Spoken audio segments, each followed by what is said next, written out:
आज हम लेखा शास्त्र में पाठ 7 खाता बही पाठ का अध्ययन करेंगे। इस पाठ में सबसे पहले हम देखेंगे कि खाता बही का क्या अर्थ है। खाता बही यह व्यापार की प्रमुख बही है।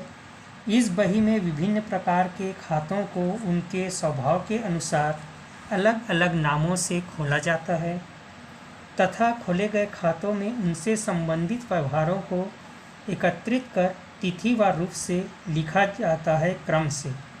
इस बही को अंतिम लेखे की बही भी कहते हैं, क्योंकि व्यवहारों का लेखांकन खाता बही में करने के बाद उन्हें अन्य किसी बही में दर्ज करने की आवश्यकता समाप्त हो जाती है।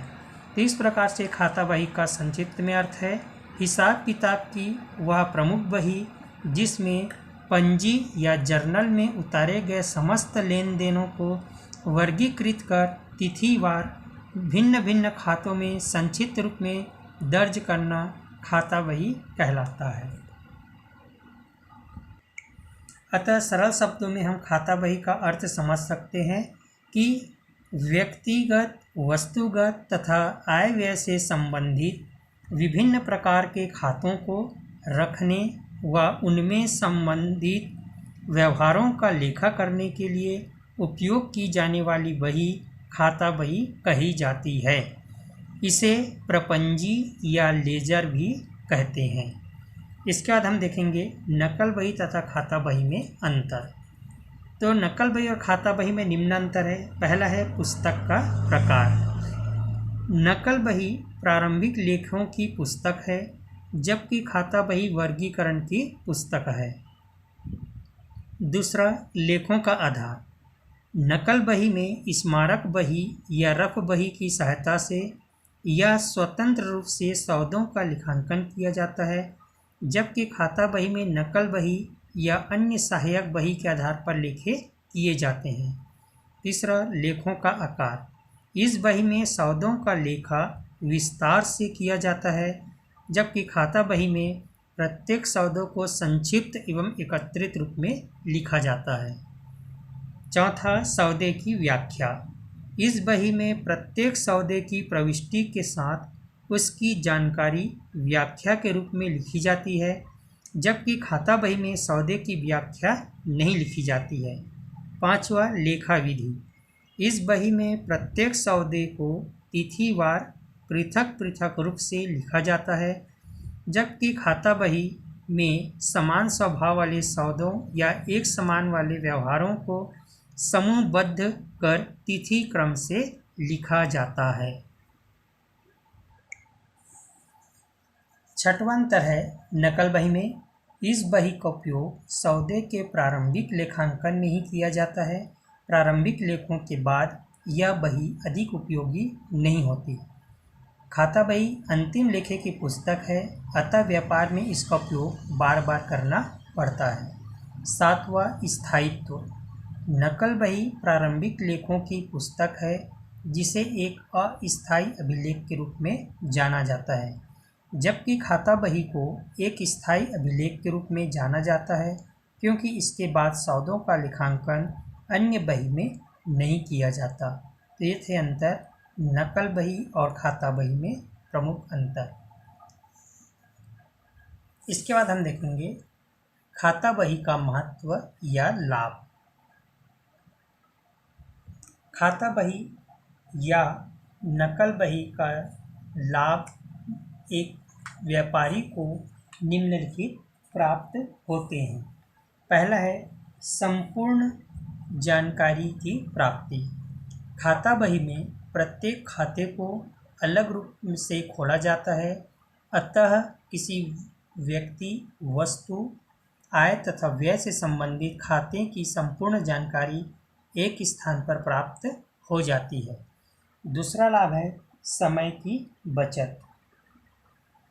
व्यापार में अनेक अवसरों पर व्यापारिक सूचनाओं को प्राप्त करना आवश्यक होता है, अतः खाता बही में ऐसी सूचनाओं को शीघ्र ही प्राप्त करना आसान होता है, जिससे समय की बचत होती है। उसके बाद अगला लाभ है सौदों को देखने में सुविधा। खाता बही में प्रत्येक सौदे का सारांश एक स्थान पर एकत्रित रूप में मिल जाता है, अतः सौदों को उनसे संबंधित खातों को देखकर किसी भी सौदे की जानकारी सरलता से प्राप्त की जा सकती है। खाता बही में प्रत्येक व्यवहारों का अलग अलग खाता खोला जाता है, जैसे पूंजी खाता, रोकड़ खाता, क्रय खाता, विक्रय खाता, वेतन खाता, मजदूरी खाता, बैंक खाता आदि।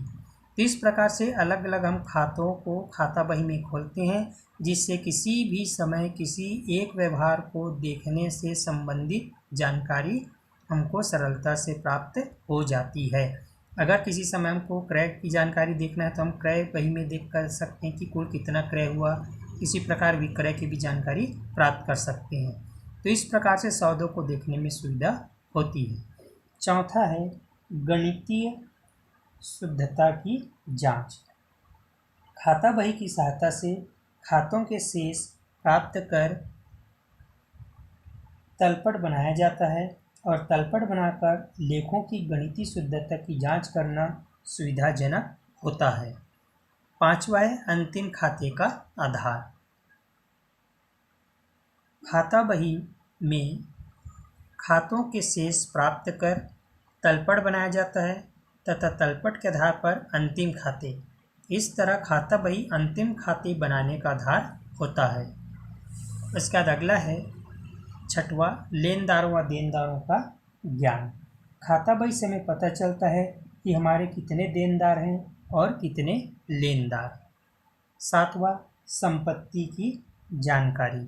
व्यापार में विभिन्न प्रकार की संपत्तियों का उपयोग किया जाता है, अतः खाता बही से व्यापार में उपलब्ध संपत्तियों की जानकारी सरलता से प्राप्त हो जाती है।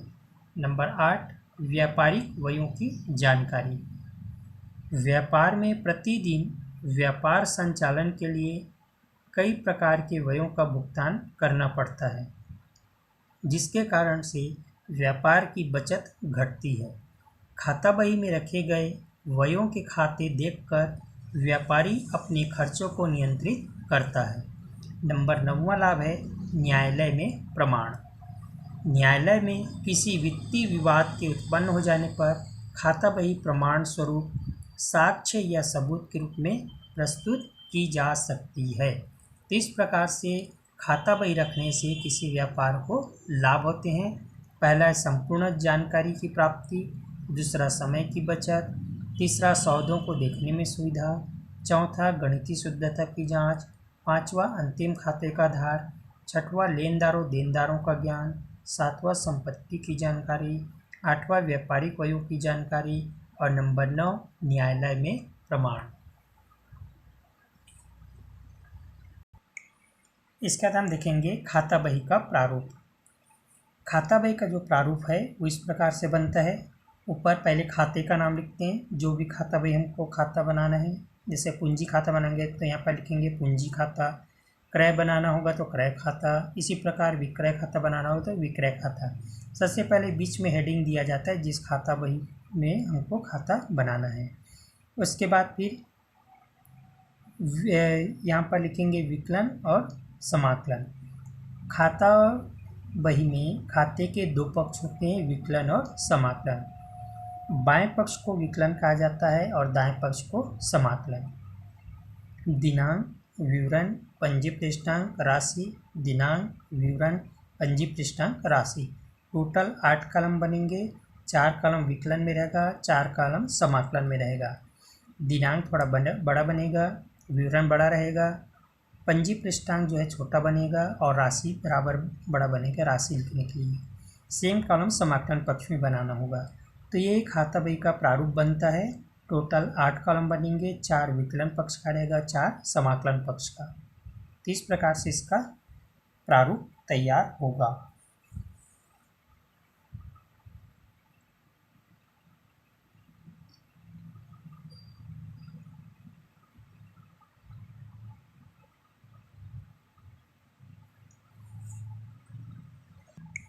इसके बाद हम देखेंगे पृष्ठांकन या पृष्ठ क्रमांक लिखना। क्या अर्थ होता है पृष्ठांकन का? जर्नल या पंजी बनाते समय खाते की पृष्ठ संख्या में तथा खाता बही बनाते समय जर्नल या पंजी की पृष्ठ संख्या के कॉलम में लिखते हैं। यह पृष्ठांकन कहलाता है।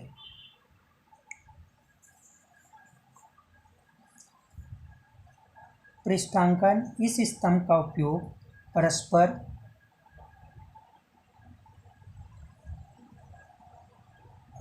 क्रॉस रेफरेंस के लिए किया जाता है, अर्थात जब नकल बही या अन्य किसी सहायक बही में सौदे का लेखा किया जाता है, तब उस सौदे से प्रभावित खातों के समूह निर्धारित स्तंभ में खाता बही की उस पृष्ठ का लेखा किया जाता है, तब उसे सौदे से प्रभावित खातों के समूह निर्धारित स्तंभ में खाता बही की उस पृष्ठ संख्या को लिखा जाता है जिस संख्या पर प्रभावित खाता खोला गया है। अतः नकल बही से खाता बही में तथा खाता बही से नकल बही या सहायक बही में परस्पर पृष्ठ संख्या को लिखना ही पृष्ठांकन कहलाता है। इसका बाद हम देखेंगे पृष्ठांकन से क्या लाभ होता है। पहला है, नकल बही में खाता बही की पृष्ठ संख्या न होने पर यह ज्ञात हो जाता है कि संबंधित सौदे को खाते में नहीं लिखा गया है, अतः भूल शीघ्र ही सुधारी जा सकती है। दूसरा पृष्ठांकन से लाभ है, आवश्यकता होने पर खाते का विवरण नकल बही में तथा नकल बही का विवरण खाता बही में सरलता से लिखा जा सकता है। तीसरा लाभ है पृष्ठांकन से, खाता बही के खातों की राशियों का नकल बही में दर्ज प्रविष्टियों की राशियों से मिलान कर त्रुटि की आशंका को समाप्त किया जा सकता है। और नंबर चौथा है, पृष्ठ संख्या का लिखना परस्पर संदर्भ का कार्य करता है। तो इस प्रकार से ये हुआ पृष्ठांकन से लाभ।